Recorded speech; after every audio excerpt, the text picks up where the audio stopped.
Ada hadis qudsi. Saya bacakan hadisnya, lalu saya akhiri. Ini rahasia yang sangat besar. Ini hanya terjadi dalam sholat. Saya ulang, hanya terjadi dalam sholat. Qasamtu shalah baini wa baina abdi ala nisfain. Kata Allah di hadis qudsi, saya bagi sholat itu dua bagian. Antara hak aku dengan hak hambaku. Dua bagian. Wali abdi ma sa'al. Kalau hambaku benar menunaikan hakku, maka aku akan berikan hak dia. Apa itu? Yuk masuk. Ini rahasia terbesar. Idza qala al-'abdu alhamdulillahi rabbil alamin. Kalau bacaan hamba di Al-Fatihahnya sampai kepada alhamdulillahi rabbil alamin, qala Allah azza wa jalla, maka Allah akan menjawab bacaannya. Hamadani abdi, hambaku sedang memujiku. Makanya tadi ketika antum sholat, rasakan antum dilihat Allah. Dijawab tuh. Tapi kalau antum gak punya perasaan, dia lihat diawasi Allah, diabaikan. Selesai itu. Makanya lain ke hatinya tuh ada perasaan enak. Wa idza qala ar-rahmanir rahim, jika dia sampai pada bacaan ar-rahmanir rahim, qala Allah azza wa jalla asna alayya abdi, hambaku sedang menyanjungku, kata Allah. Wa idza qala maliki yaumiddin, kalau hambaku sampai pada bacaan maliki yaumiddin, qala Allah azza wa jalla majjadani abdi. Allah menjawab majjadani abdi, hambaku sedang mengagungkanku. Terakhir.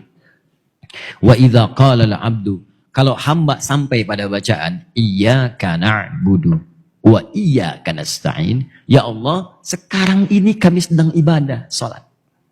Wa iyyaka nasta'in, dan sekarang kami sedang punya permohonan, ya Allah. Kami ada persoalan, kami ada kebutuhan, kami ada masalah, kami minta, ya Allah, solusinya. Maka apa jawab Allah? Perhatikan jawabannya, beda dengan yang tadi. Qala Allah azza wa jalla, rahasianya Allah langsung menjawab, hadza baini wa baina abdi. Ini perjanjianku dengan hambaku. Wali abdi, kalau hambaku benar bacaannya sampai sini, sholatnya benar sampai di situ, masalah sekarang apapun yang kamu minta, aku akan berikan. Sekarang apapun yang kamu minta, aku akan berikan. Saya tanya pada Anda membacakan iyyaka na'budu wa iyyaka nasta'in saat ruku atau saat sujud? Jangan kelamaan, saat berdiri. Gak ada orang ruku baca iyyaka na'budu wa iyyaka nasta'in. Allahu akbar, iyyaka na'budu wa iyyaka nasta'in. Gak ada. Subhana rabbiyal azim, subhana rabbiyal azim bihamdi, subhanakallahumma bihamdika Allahumma ighfirli. Itu yang dibaca. Iyyaka na'budu wa iyyaka nasta'in saat berdiri. Jadi berdiri saja. Kalau antum benar tuh salatnya baru berdiri begini, itu seketika antum butuh apa dikabulkan. Nabi Zakaria pernah minta dalam berdiri. Dirangkum di Quran surah 3. Tadi malam saya jelaskan ayat 38 sampai 39. Itu sedang sholat. Waktu sholat minta kepada Allah. Mintanya apa? Minta supaya istrinya bisa mengandung. Padahal secara medis gak mungkin punya keturunan. Karena istrinya divonis, maaf, menopause dan mandul. Kata medis gak bisa nih. Kata klinis mustahil punya keturunan. Gak bisa. Maka beliau langsung bermohon kepada Allah. Tinggalkan pendapat manusia, itu tanda Allah ingin memberikan langsung tanpa pendapat manusia lagi.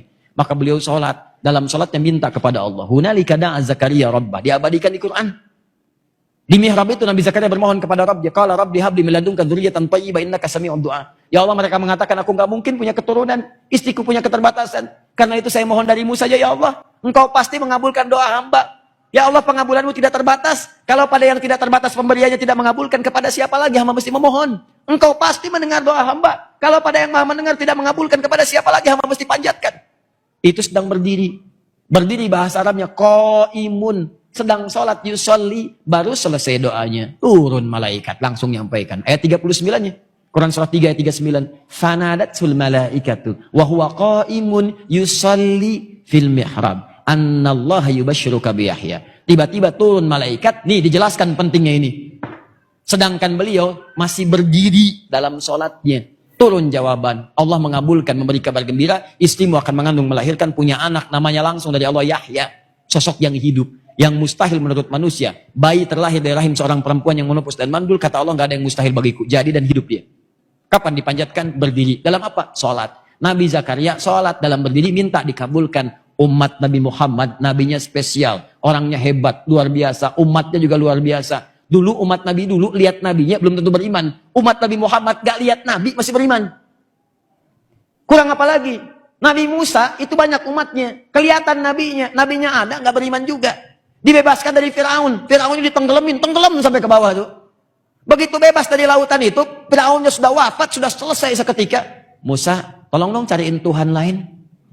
Bayangin. Nabi Isa kurang apa lagi? Mukjizatnya dahsyat. Yang tidak ada dengan izin Allah. Sakit tinggal diusap.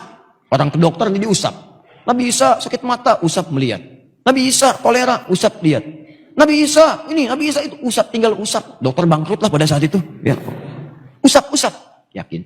Kedua, ini yang paling dahsyat, menghidupkan yang mati dengan izin Allah. Ada persoalan, hidup dengan izin Allah. Hidup, naik lagi, berdiri. Ngasih tahu persoalannya, wafat lagi dengan izin Allah. Sampai sebegitunya, nggak yakin juga, dicari-cari nabinya, mau dibunuh. Bayangkan, Anda bayangkan, umat yang melihat masih ingkar juga. Umat Nabi Muhammad beda, nggak pernah lihat nabinya tuh kayak kita sekarang. Kalau di zaman Nabi melihat Nabi beriman, itu biasa. Nih, kita nggak pernah lihat. 15 abad dah lewat. Bahkan ada yang mimpi pun nggak pernah lihat, masih mau beriman. Maka Allah berikan yang spesial untuk umat Nabi Muhammad. Nabi Zakaria sholat, berdiri, minta dikasih. Umat Nabi Muhammad sebelum sholat 5 kali sehari. Kata Allah, saya tunggu. Kamu mau minta apa, saya kasih. Cuman pertanyaannya, banyak yang tidak minta pada saat itu. Saya tanya pada antum, ketika antum sampai pada ayat ini, iya karena budu, iya karena stain, antum minta apa? Ayo. Padahal jelas. Baca Al-Baqarah ayat 45. Wasta'inu bisabri wassalah.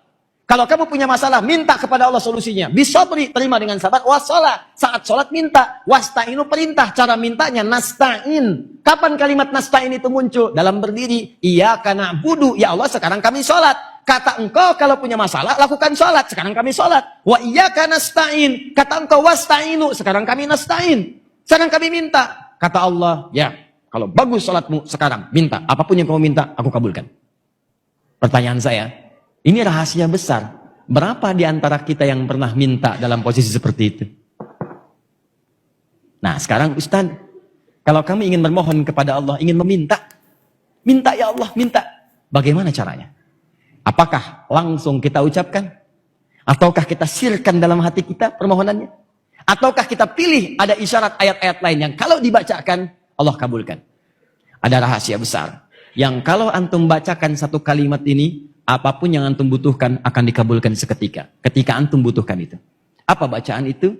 Nanti dalam episode berikutnya kita akan bahas.